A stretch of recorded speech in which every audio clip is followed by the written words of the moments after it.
jumping out of my skin, pull the cord. Yeah, I believe it. Oh, the past is. Hello guys! Welcome back again to my channel. This is Marami Magallanes Rosales. So ngayon guys, isi-share ko po sa inyo ngayon kung paano natin malalaman na legit ang Ovate. So ito guys, ito na ang bagong packaging ngayon. So before ko isi-share kung paano nyo malalaman na legit ay may sasabihin muna ako sa inyo. So ito po yung iniinom ng papa ko guys. Ito po. Nagiging malusog po siya dito at bumaba yung creatinine level niya. May kidney disease po siya guys. At na-admit po siya sa hospital last 3 months. At sa awa ng Diyos, nakalabas at ito nang iniinom niya araw-araw aside sa maintenance niya po sa kidney. So laking pasasalamat ko dito guys dahil natutulungan po siya nito. At hindi na ako nakakagastos ng mas malaking gastos kasi magastos kasi pag magda-dialysis.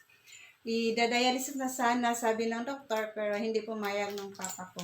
Umaasa po siya dito sa Ovate. So, ang ginawa ko na lang ay lagi na lang akong nag-order sa online like Shopee. At ito lang talaga guys. Salamat dito. At ngayon guys, sasabihin ko na kung paano nyo malalaman na legit ang Ovate. So, may nakalagay guys na made in Europe, Serbia, Euro Herbal Ovate sa gitna at saka sa gilid Euro Herbal Tea. At saka may caffeine-free berberry alkaline. At nakalagay sa ibaba 20 tea bags. 20 tea bags. So, ito guys. So, yan guys. At sa likod niya guys, ay may nakalagay na ISO Original Euro Herbal. So, sa ISO pa lang guys, malalaman mo na talaga na legit ang product. So, at saka guys, itong barcode niya, i-scan nyo lang ito para makashare po kayo na legit ito. At yun lang guys, sama namin natutunan po kayo ngayong araw. And please don't forget to like, share para maraming makakaalam nito guys.